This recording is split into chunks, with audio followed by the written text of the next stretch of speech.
Hi, this is John with another indie creative story. This time I've got Colin Wright of Exile Lifestyle. And before we get into a little bit about what it is that you do and stuff like that, Colin, maybe you can share a little bit about what lights you up when you get up in the morning. I love the idea that I don't know what's coming. And I Hmm. love the idea that whatever life decides to deal me, I can either play it or step away, having the freedom to kind of pursue whatever I'm curious about and having the freedom to pursue whatever opportunities come my way.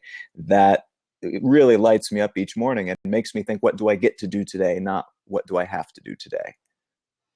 Well, so part of the whole thing too was to build up to this lifestyle and everything. And like what we typically hear is how the person entrepreneur has an idea and they just kind of dive into it and they kind of build a team, all kind of stuff.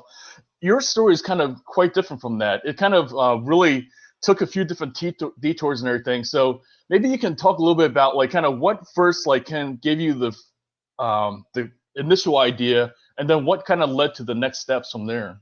Sure. Well, I've been running businesses since I was 19 and started my first one, a magazine, back when I was in college.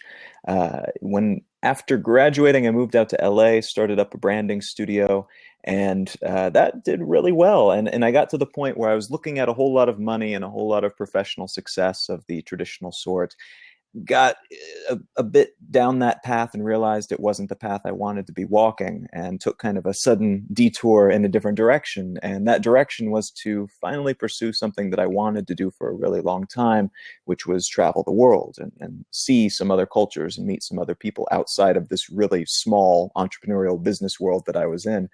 Uh, Pursuing that was interesting. I ended up getting rid of everything that I owned that didn't fit in the carry-on luggage and started up a blog. And the long story short is that I ended up traveling based on the votes of my blog readers and ended up trying out a few different things, eventually ending up with publishing again, just like that first business. But instead of magazines this time, it was writing books. And very fortunately, that ended up working out, though it took about 8 months of focused effort before I really made any money. Hmm. Yeah, certainly. With indie creatives and stuff, is this thing of like kind of wanting to kind of create something and put it out there into the world, and then getting validation from an audience to kind of that is something that they find valuable as well and stuff like that. So, was there like different things that kind of gave you kind of some hints or ideas that along the way that was going to be something that like people would gravitate towards? Like, what kind of gave you the encouragement to keep going? Fortunately, I'm surrounded with really amazing people that would probably support me no matter what I did. If I told them that I was dropping everything and going to clown college, they'd be like, "All right, that's great. We will laugh at your jokes." Like that, very supportive friends, very supportive family. So that certainly helps. But starting the blog, which it's been about 7 years ago that I started the blog now, and then being just really, really authentic and honest and just being me and whatever that happens to me, and even the things that are not sexy and not things that are traditionally marketable, being honest about that too tends to draw the right people to you. And if you're surrounded by people who like you for who you are, then anything that you do, anything that you're excited about, chances are they'll be excited about it as well. And so when you geek out about something, they geek the hell out as well. And that really keeps you going. Even if I've had projects, I've had books that haven't sold as well as others and are relegated to a very small group of a few dozen instead of a few thousand people. But because those people are so excited, just like I am about that book, it keeps me going and keeps me experimenting and keeps me excited about projects and opportunities and paths, even if they're not something that will be successful in the traditional sense. Were there people that kind of inspire you to kind of have that authenticity, that kind of just being true to yourself, kind of branding that you're talking about and stuff? Were there people that you kind of look up to that like kind of gave you this idea to be that way? Frankly, my parents were a big influence on that. They Hmm. are like people. They've always been surrounded by people. They adopt all of my friends, and everybody I've ever dated like stops in to visit my parents instead of me sometimes. Like they're people who collect people and treat them well, whoever they happen to be. And so Hmm. growing up with that idea that everybody's okay, no matter who they are, what they like, what they're into, they're fine, they're good people, they're people first. That Hearing that enough, it really resonates, and then you start to believe it about yourself as well, thankfully. That's a very like Midwestern atmosphere. I find, like kind of. I mean, that's like I've lived in different parts of the country, and going to school in Chicago, I really saw that. It's the one city that I feel like you can literally walk down the street, people will look you in the eye and say hi and stuff like that. It's like something you would like think is so strange, like what because I grew up on the East Coast Yeah. around New York, and that's something you just never encountered that. So is that like partially what came along was like a little bit of that Midwest kind of atmosphere, or because I think you're from California originally, Very right? originally California, but when I was like 9 or 10, I moved Mm. out to Missouri and then Oh, grew up here okay, up until college. So there's a lot of that I see. Midwestern atmosphere. I think in a lot of ways, though, it's kind of like a small town thing where like your neighbors and Mm. there's this kind of pioneering resiliency where like you kind of have to know everybody a little bit and treat everybody well, no matter who they are, no matter if they have different politics or whatever, because maybe they will be the person that will shovel your car out if you get stuck in the snow, and maybe you will be the person who clears the tree branch so that their car doesn't run into it. There's a kind of mutual or a mutual reliance there, and as Mm. a result, more of a tight knit Mm. community. So now, growing up with that and being in a community that is literally the size of the planet because of the internet, you tend to have that same attitude, I think. And a lot of the people who you look at their brands, you look at who they are, and they're very authentic. They bring a lot of that same ideology to the forefront. That you just treat people like they're your Mm. neighbors, because you never know when that karma will come back and bite you in the ass if you end up being the jerk in your neighborhood. Absolutely. So we're kind of jumped a little bit ahead. Can you talk a little bit about like going from California to New Zealand though? Like what was it that kind of led you to end up out there, and then now back to Missouri? Well, let's see. I started traveling from LA, and when I left there, I lived in Argentina for 4 months, and then after that, I lived in New Mm. Zealand for 4 months. And that's kind of the cycle. Is usually around 3 to 5 months. Usually, I am for four in Okay. each country that I go to, and my readers vote on those countries. In New Zealand was where I started really seriously writing and focusing on that, and that's where I got started as an Mm. author. In a large part because their internet is terrible, and there was no way that I could continue to run my consulting business from there. And so it was a really good thing that it forced my hand, though, because it basically Mm. made me a little bit afraid, and it made me recognize that I'm not always going to have the same infrastructure every place that I go. And so if I don't want to be Mm. tethered to the internet, to have it like an umbilical with everything that I do, then I'm going to have to figure out a way that I can do work and actually pursue these things that I want to pursue, whether or not I have a strong signal on my phone. Mm. So then, in terms of heading to Missouri, then what kind of led to that as a destination and Oh, stuff? I lost you for a second there. Oh, sorry. Oh, I was just asking about like what led to now Oh, Missouri being a sorry, I only caught destination the and very stuff. end of what you just said. Oh, okay. Yeah, sure thing. Yeah, Sure. that's the thing about Blab. It's like kind of with the streaming and stuff. In terms of Missouri, what was it that kind of that being a Oh God, I destination? just missed the middle part. I think what you're asking about Missouri, though. Right now, I'm visiting Missouri. I'm visiting my parents here, and so this is kind of a stop in between. Sometimes I'll come and visit my parents. My brother lives in Nebraska, so we can kind of visit him and his family, and then my parents. And then I use this as kind of the hub when I'm visiting my family within the U.S.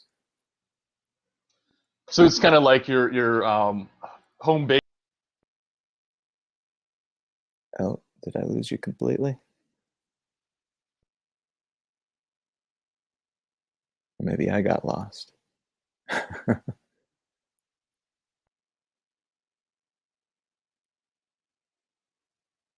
I don't know if you're still there or not. I only see me.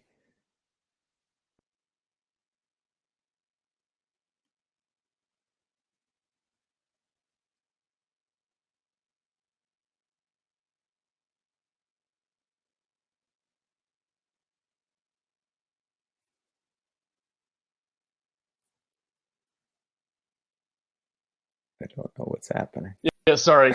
Yeah, That's cool. things got cut off, and it's Blab is still beta. It's actually relatively new technology. It's only been I think last August or something like that. It's when it kind of really rolled out, and So, anyways, so it's still glitchy and Yeah, no worries. awesome. So yeah, I was just saying though that like it seems like Missouri has kind of become your default home base with your different ties there and stuff. Is that more or less the case then? Like kind of where you launch off to different destinations, but kind of still go back to Missouri different times. It depends. Usually for the holidays, if I'm in the country, then I'll come back here. Sometimes I go for pretty long periods. Missoula in Montana is probably closer to a home base. That's my Oh, official okay. address, and Oh, that's that's where right. Yeah. my yeah, that's where my office is for Asymmetrical Press, and my business partners live there, and my I get my mail there, so I stop into Missoula from like once a year and get my mail, and then I come back and visit my parents when I can. It's nice when I can come back and stop through because then I get to see the changes in their lives and stay in touch with my family, despite the fact that I'm typically like 13 time zones away.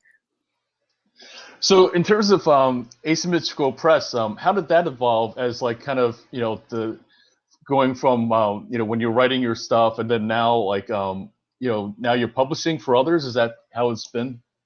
Yeah, yeah. So I found myself after New Zealand, after like 8 months or so of work, I was able to pay my bills and then I was making more than Mm. that. And so I was able to make a pretty decent living off of just writing books.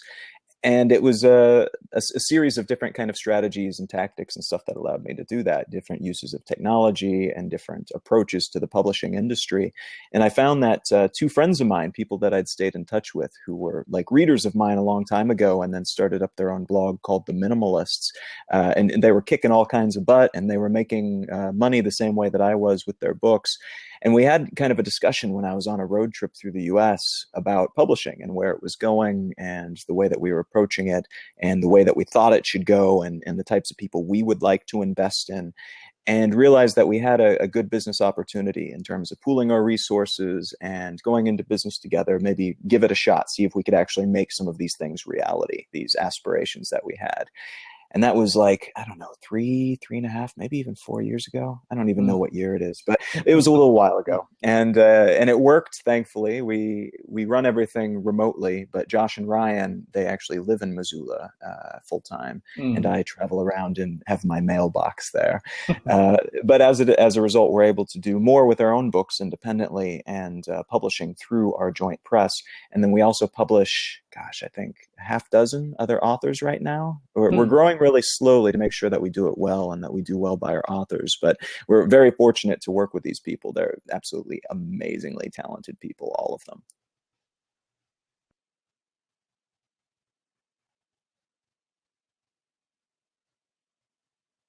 Oh, did I lose you again? So are these authors that it looks like I can hear bits and we're kind of pieces. getting a blab stutter, right, for lack of a better term?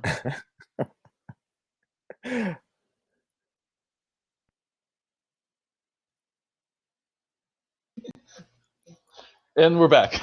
There we go. Okay. So yeah, I was just asking about so how do you identify somebody who's a good fit for working with and like what's your model then to kind of do people approach you or do you approach them? We approach them. We actually don't take submissions right now. Okay. And like we've got a lot of people interested, but we do want to grow very intentionally. And it's not like a service-based business where we're like, yeah, we'll publish your book, don't worry about it. We want to work with Right. people very specifically. And what that looks like is we go out and we keep tabs on who's writing and publishing where, and we find authors who write stuff that we wish we would have written, basically. Mm. And people who have incredible talent, but maybe not the marketing resources or the audiences or the platforms. And then we teach them. We help them brand themselves. We help them write and figure out what marketing scheme works within their genre and within their audience and the way that they live their lives. We actually have like a business deal where we don't do business with assholes. We decided this when we formed Asymmetrical, that Josh and Ryan are from the corporate world. I'm from the entrepreneurial world on the West Mm. Coast. We have done business with too many jerks and we don't want to do that anymore. So with each other, with people we go into business with our authors, no prima donnas, no assholes. These are people who believe in what they're doing and want to work hard. They want to, they're publishing because they love it, not because they think that they're going to make a quick buck off of it. You definitely would get along with a co-working space that I've been at different times in downtown LA. They have the same no asshole rule too, and Oh, nice. yeah, Yeah, yeah. so, It's a good policy. it is, it's awesome.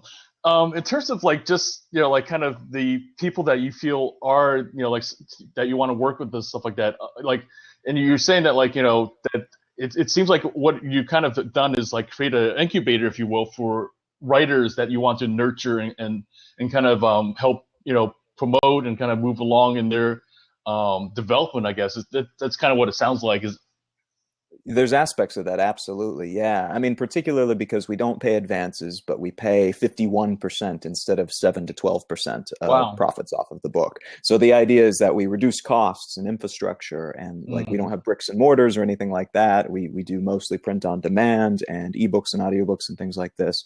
So we're able to reduce costs like crazy, and we're able to build their brand and do mostly organic marketing, stuff that you don't have to pay for. But as a result, yeah, it's a whole lot of buildup and a whole lot of showing them and helping them do the work so that then they can propagate that. And then very loose contracts too. The idea is that they work with us for a couple of years, then they decide they're not obligated to stick with us.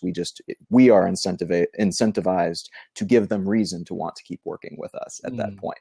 And so far that's been the case. So far everybody's wanted to continue working with us nice. because it's that type of vibe where it's a partnership. That's why the 51% to them is so important symbolically, that they are the creative person. We're just helping out, and we want to see their work in the world, basically. That's awesome. And then I also think that what's interesting too is that like what you just said about that you work with people that like write what you would want to write and stuff like that. So it seems like then it's along the lines of the minimalist lifestyle, the like kind of travel. Is that some of the themes that like kind of you look for in the writers? Actually, no. I Oh, mean, we don't have any other minimalist writers. They're mostly fiction writers, honestly. oh, We've really? got one, Interesting. Robin Devine. She runs a website called She Makes Hats, and she's trying to make 10,000 hats for charity and runs a charity drive and helps other people learn to knit so they can make hats for like preemies and soldiers and things. So that's the one big nonfiction writer. The other ones are like, there's one guy who's like a crazy psychedelic kind of fiction writer, another that's kind of very literary fiction, another that it writes like young adult fiction, like coming out stories with werewolves. Like it's kind of all over the place, but it's all these different genres that we enjoy as well, and we Hmm. love how they write them. And so it's not just going for the same old stuff that we do. It's looking at quality, whatever that genre happens to be. Wow. So then, in terms of that being like kind of some different art, because really it seems like the general thing becomes where when you're familiar with nonfiction, which seems to be a case with yourselves and the other co-founders for the press and stuff, then that's what you're familiar with. Versus fiction, which is usually seems to be very different in marketing and all that. Oh, So it's very you different. you you so how did that work then? How did it evolve that you kind of brought on more fiction writers than nonfiction? Because I would have guessed that you would have brought on more nonfiction. Yeah, I mean, we love nonfiction too, and when we see it and when we like it, then there are people that we reach out to. But so far, the case that it's been, the talent that we've identified and reached out and had people who, as personalities, were the type of personality we were looking for. Mm, They've been primarily fiction writers. I mean, and we also don't want to make asymmetrical press the minimalist traveling press. Like, we're not trying to corner a market or something. There's only so much that you can say about one thing, and different perspectives help, but we don't want to mm. be like a one trick wonder. We want to produce lots of great stuff and get to play in lots of different sandboxes, basically. So along the ways, then it seems like you've kind of achieved a certain level of success and stuff. But were there like kind of times that you kind of really wondered, like, am I on the right track? Like, what am I doing and stuff like that? And can you talk a little bit about like kind of some specific moments then? Yeah, I mean, there's been a lot of moments to different degrees where that's been the case. When I was initially thinking about leaving LA, that was probably the most drastic one, because Mm, that was the way that I defined myself, was this go-getting entrepreneur who kicked all the butt and made all the money. Like there's that kind of cult of entrepreneurship, for lack of a better term, where that's how you become self-defined, and that is everything about you, and you are only as good as the last IPO or the number of digits in your bank account. So to completely lose that sense of who you are, to not know how to define yourself anymore, and then to get rid of all the stuff that you used to define yourself. It's like being a sports star in high school and then cleaning out your trophy rack. Who are you now? If you're not that person, you spent all your time to earn Mhm. these tchotchkes. Who are you once you get rid of that? So losing that was incredibly difficult, and moving on from that was difficult, but the sheer difficulty was part of why I did it, because I realized that being afraid of that was suddenly this wall that if I didn't break through it then, I would always kind of wonder what was on the other side, and then would limit myself to this very specifically shaped room for the rest of my life. And there's been different versions of that too. When I, in New Zealand, changed over to authorship, it was the same way, because I was still calling myself an entrepreneur. I was just like an entrepreneur who traveled. And at that point, I was starting to tell people that I was a writer for a living. That was another kind of drastic redefinition. And I was really, really concerned that I was making the wrong choice.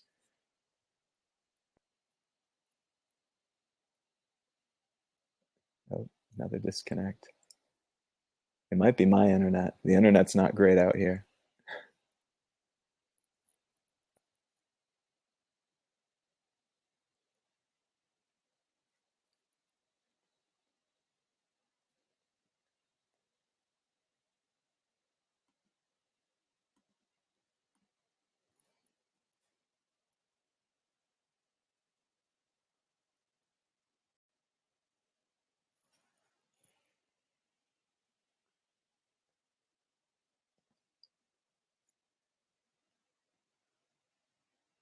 I'm not supposed to do anything. If I'm supposed to click something, give me a sign.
Up.